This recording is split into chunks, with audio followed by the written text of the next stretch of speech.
Soy Marta del Valle, soy anestesióloga y me dedico casi en exclusiva, me gustaría hacerlo en exclusiva pero no lo consigo todavía. Llevo más de 15 años trabajando en la unidad del dolor del Hospital Clínico Universitario de Málaga.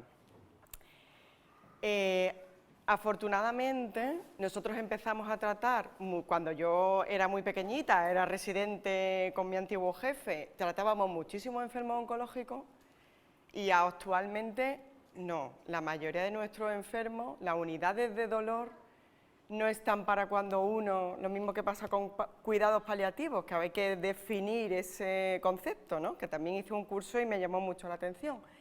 No son solo para cuando ya el enfermo no tiene más remedio y se va a morir, no. Tratamos a muchísimos pacientes jóvenes y tratamos de muchísimas patologías que afortunadamente no son oncológicas. Y utilizamos opiáceos, igual que ha dicho el doctor Leivano, para esas patologías, aunque están fuera de indicación, pero creemos que los pacientes se lo merecen y no tienen que sufrir y lo pueden utilizar de una manera aceptable, ¿no?, por toda la sociedad. Bueno, pues muchas gracias a todos por vuestra asistencia y a la organización por dejarme estar aquí hablando un ratito con vosotros, ¿no? Entonces, ya el doctor Leiva ha definido en qué consiste el dolor y existen tres tipos de dolor. El dolor agudo, puede pasar, es que está. El dolor crónico, el que se prolonga en el tiempo, y el dolor neuropático, que es el que a mí me toca hablar de él, ¿no? El dolor neuropático es un gran reto para las unidades de dolor y para el médico en general, porque no es una enfermedad en sí misma, sino son síntomas neurológicos. Todos hemos sentido a lo largo de toda nuestra vida dolores neuropáticos, porque son sensaciones extrañas, hormigueo, calambrazo. ¿Qué pasa? Que nosotros tenemos que reconocerlo como dolor, los pacientes, se lo tenemos que transmitir a nuestro médico y el médico también tiene que pensar en ese tipo de sensaciones. Son cosas raras, nos pasan cosas raras, tenemos una cicatriz y nos molesta el roce de la sábana, nos quema todo el cuerpo.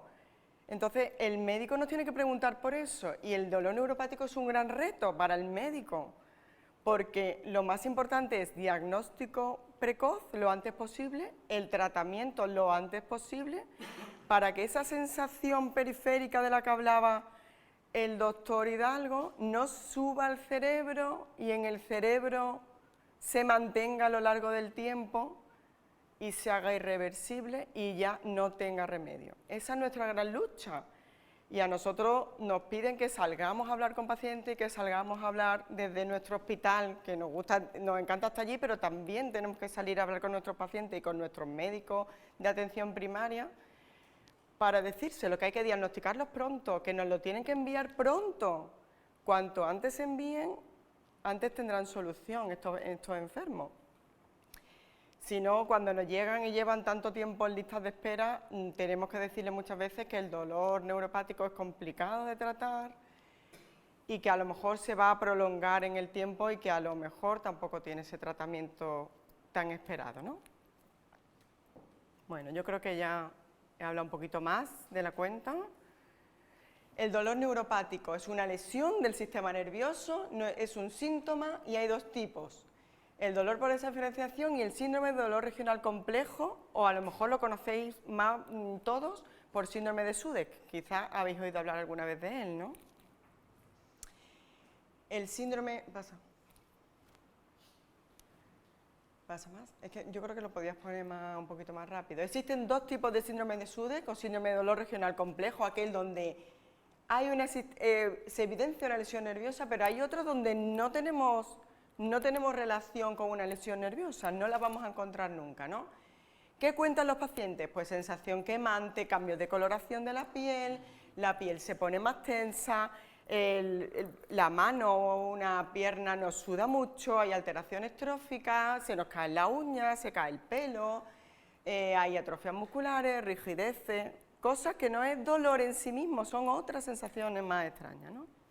Pasa más rápido porque si no...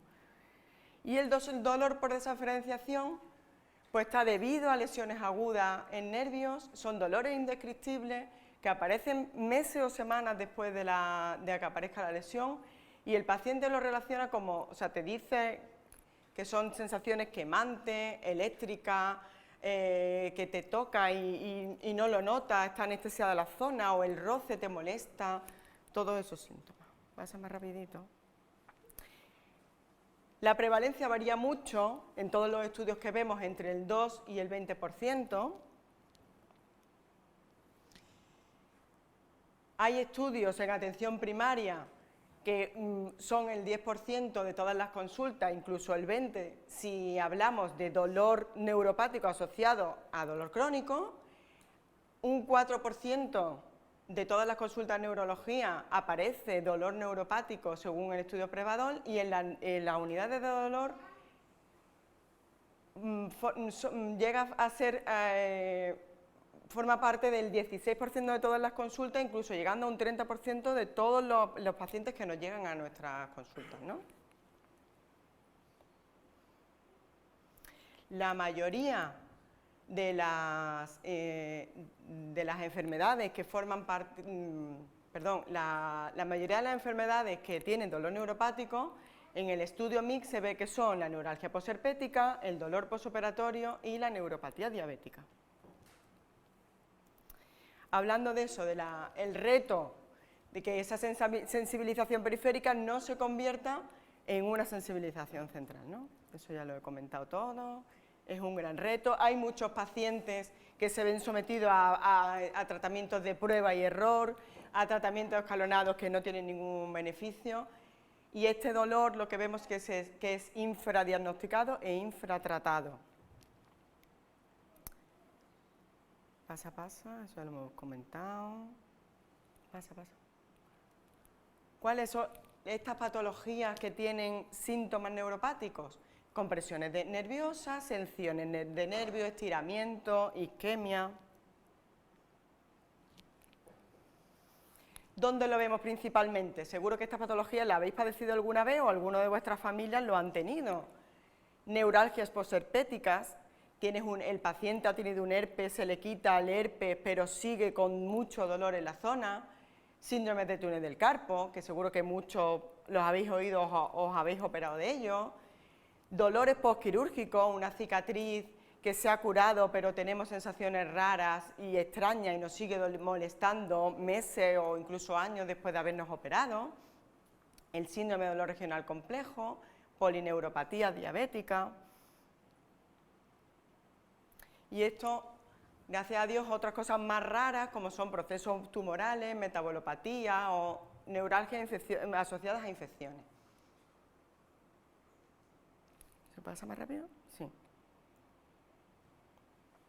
El diagnóstico es fundamentalmente clínico, es muy importante preguntarle al paciente, tanto el paciente nos tiene que contar cuáles son las sensaciones que nota y nosotros tenemos que preguntar por ellas, ¿no? Para evitar todo eso, o sea, para evitar que eso se convierta después en una sensibilización central. Y hay que preguntar por esos síntomas positivos y negativos.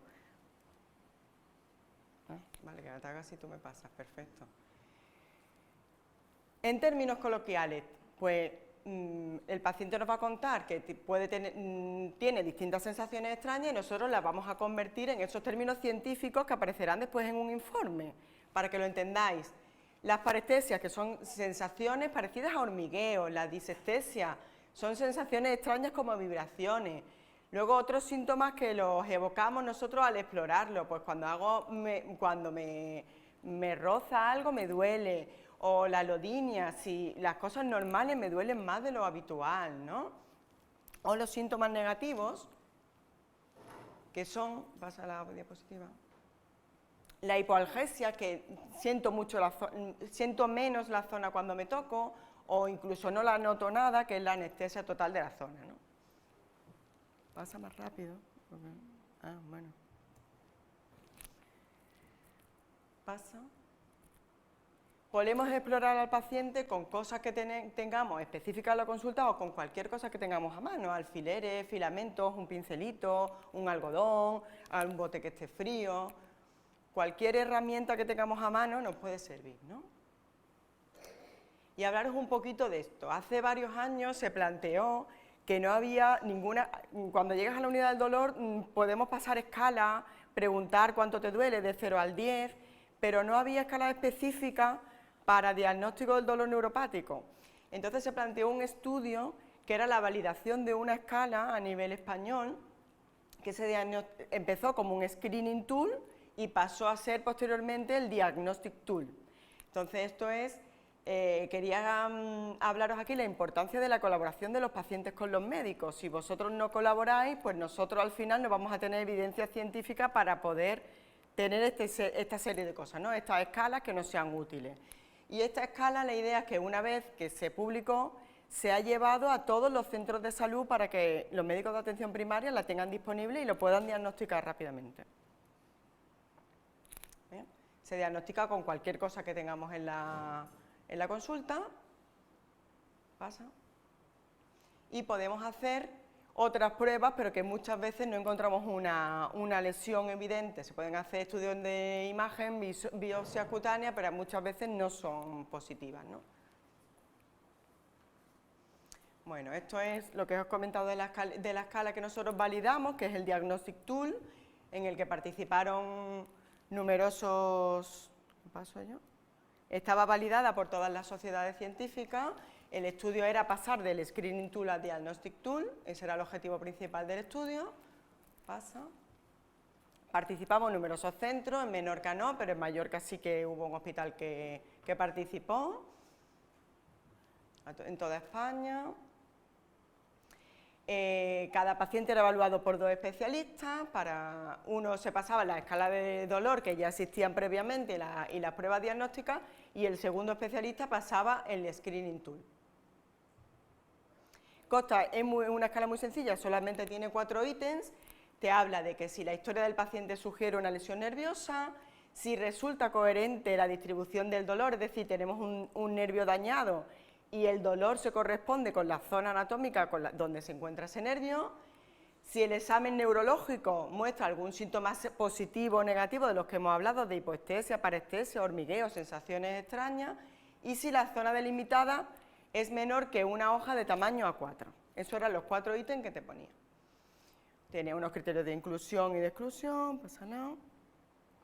Y los resultados del estudio fueron: se incluyeron más hombres que mujeres, suele pasar en casi todos los pacientes que tenemos, son más hombres que mujeres en las unidades, pasa.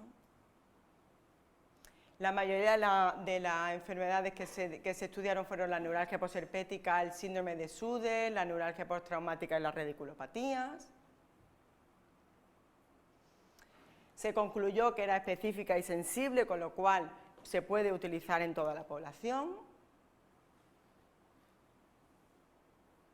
Y la mayoría de los especialistas pensaban que era fácil de usar y que era muy útil.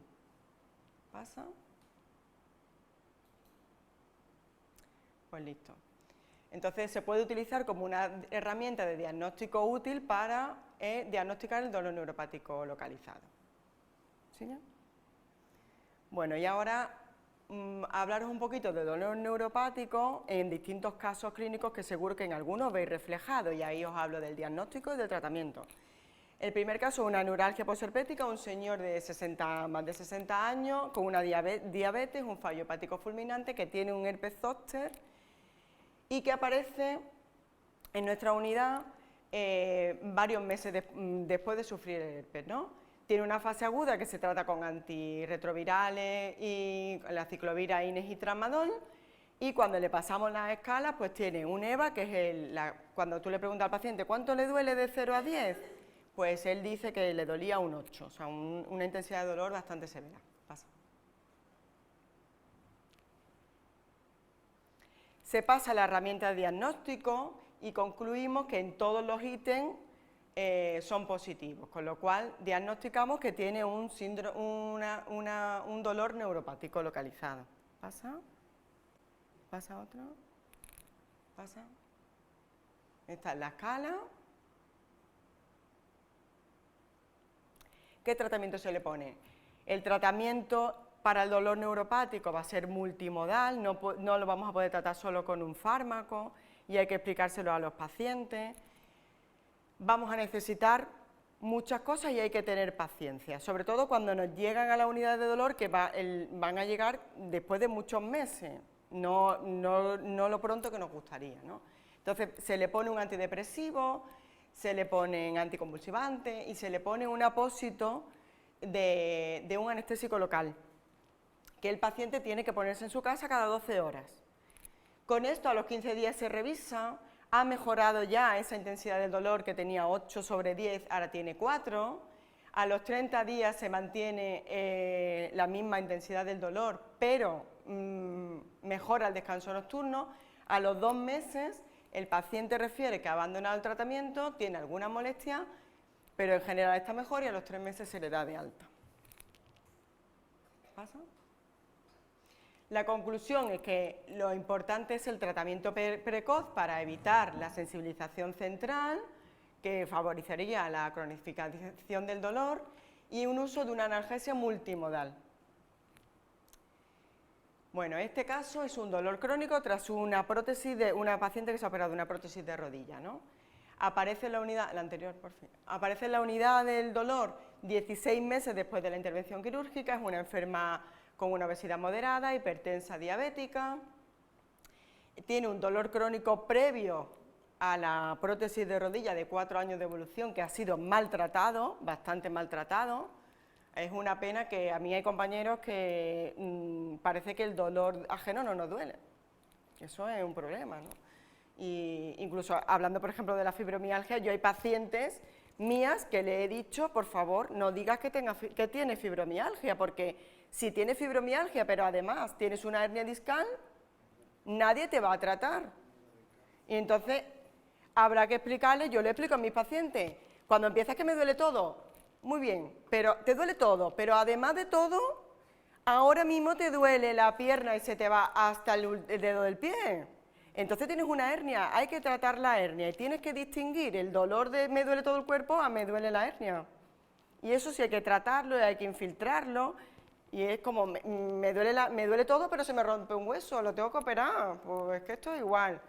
Y hay muchos pacientes que nos llegan a la unidad del dolor con dolor crónico de muchísimo tiempo de evolución, tratados con nolotil y paracetamol, pues qué pena, ¿no? Pero cuando nos toca no queremos que nos traten con nolotil y paracetamol, queremos que utilicen todo el arsenal terapéutico que está a nuestra disposición, ¿no? Bueno, pues muy maltratada. Llega, siguiente diapositiva. Es un dolor de características mixtas, tiene dolor, pero también tiene esos síntomas de dolor neuropático de los que hemos hablado. Se le aplica la herramienta y tiene 4 ítems positivos sobre 4, o sea, se confirma que sí tiene un dolor neuropático localizado. Y sigue. Pasa otra vez. Como veis, es una herramienta muy sencilla que se puede pasar en cualquier sitio para diagnosticarlo y tratarlo rápido. Pasa.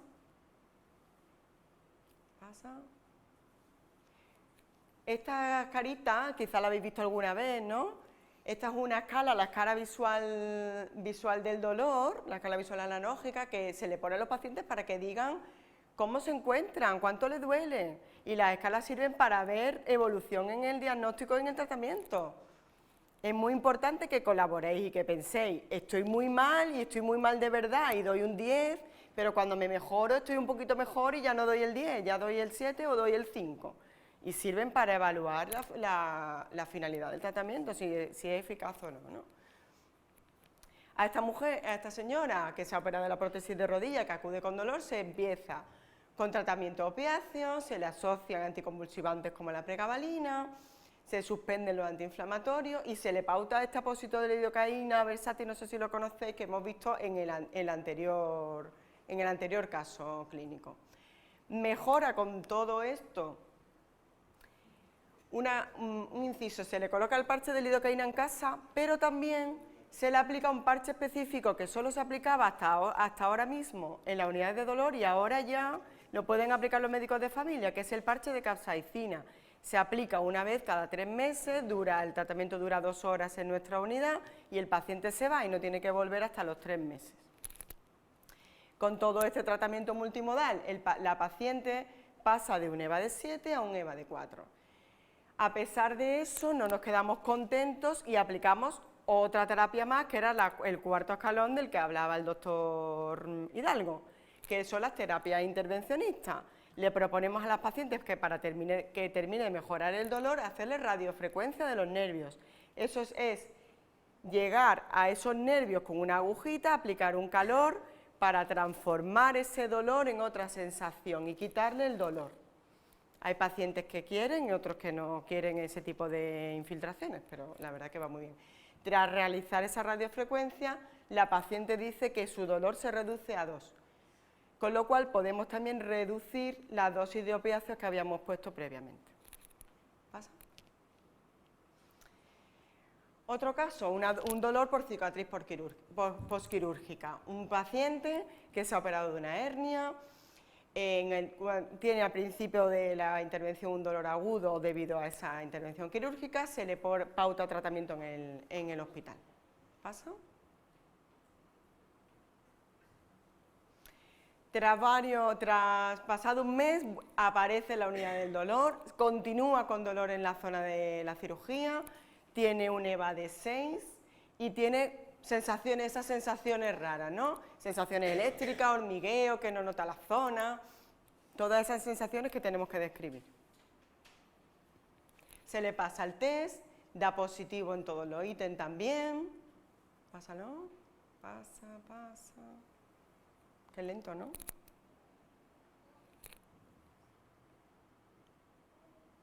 ¿Y qué tratamiento le proponemos? Pues hacemos bloqueos nerviosos de esa zona con anestésico local y corticoides, se le pauta para casa el apósito de lidocaína y se le mandan unas gotitas de clonazepam cada 24 horas. Pásalo. A las 4 semanas el paciente ha reducido el dolor hasta un EVA de 2, han mejorado todos esos síntomas y se procede a la retirada de medicación de manera paulatina. Se mantiene ese apósito de lidocaína que es bastante inocuo, no produce nada. Y a las 12 semanas se da de alta al paciente porque ya no tiene síntomas. Otro caso es síndrome del túnel del carpo. Una paciente que ha sido intervenida hace varios años de la mano derecha y resulta que tiene dolor, le ha ido mal la cirugía y se plantean si operarla o no de la mano izquierda y la paciente se niega a ello, ¿no? Aparece la unidad del dolor con un dolor intenso en la mano izquierda y también en la derecha, tiene anestesia de toda la zona y hormigueo y sensaciones extrañas. ¿Sigue?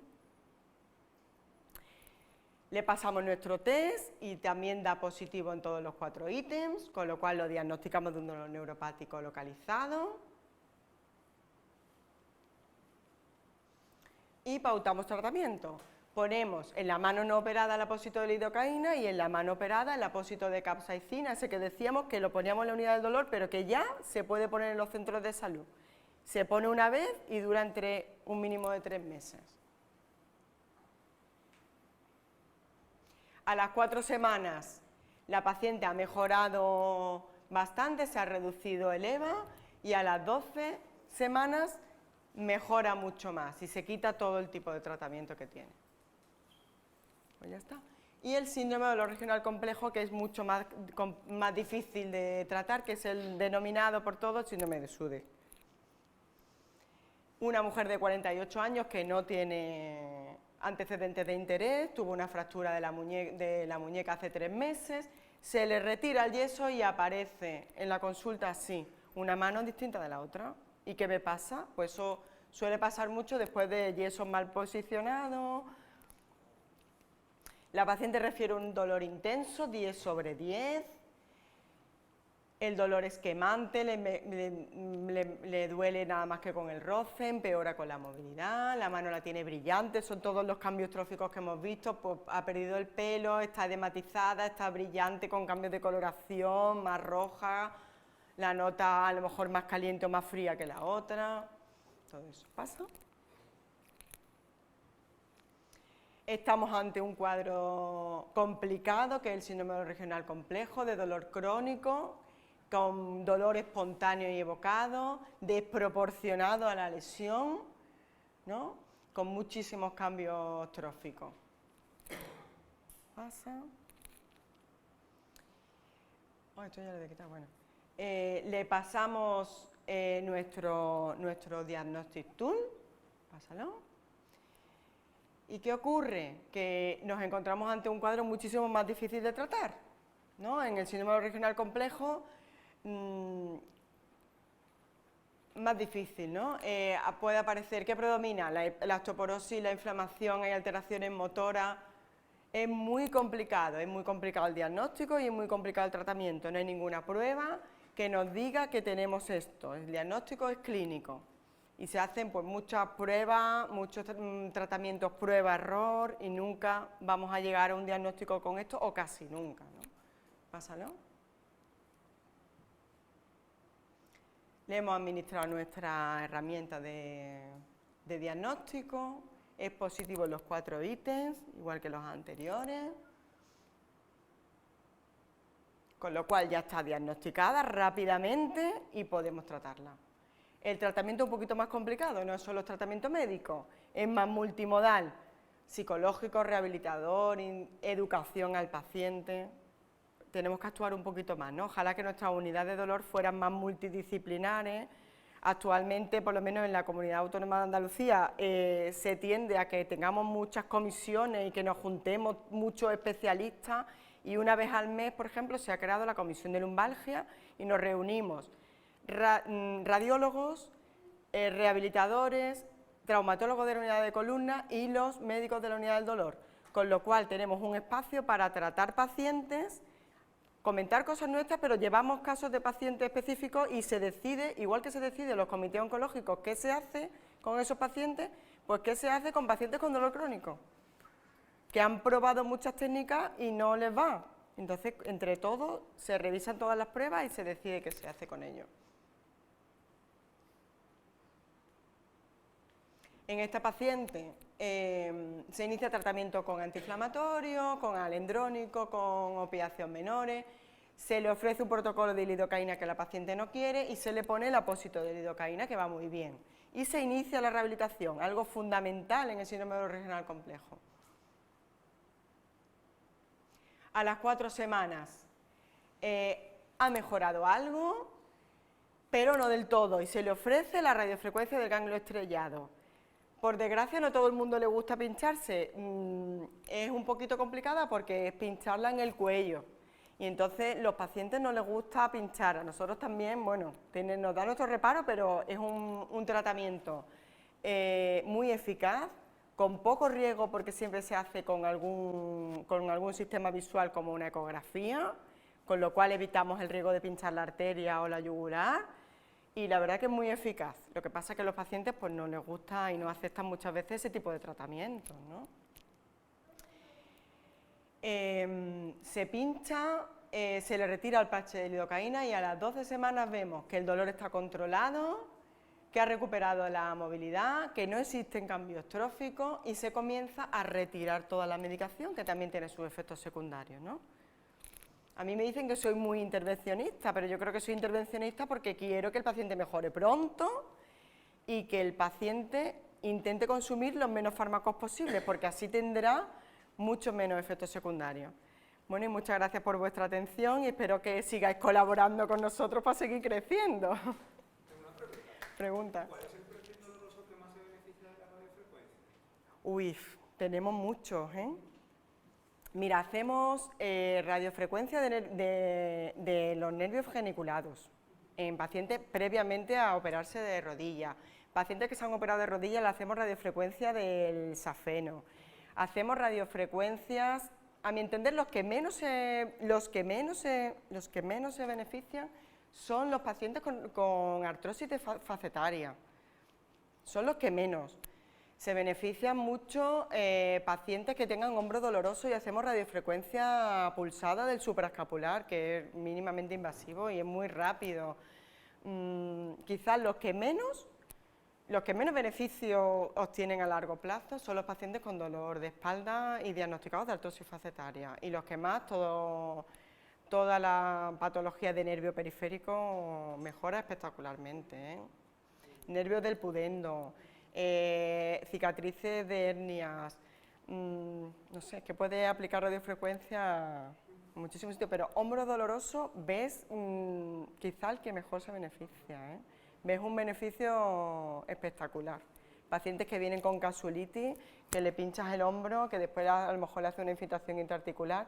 Nosotros cuando hacemos radiofrecuencia, yo por lo menos hago la radiofrecuencia pulsada y posteriormente le hago un bloqueo, con lo cual el paciente ese mismo día se va moviendo el brazo. Y luego, pues, le tienes que decir que la radiofrecuencia, su efecto tarda un poquito más en hacer su efecto, pero ese día se van bien y ellos se mejoran bastante. ¿Alguna pregunta más? Pues nada, muchas gracias.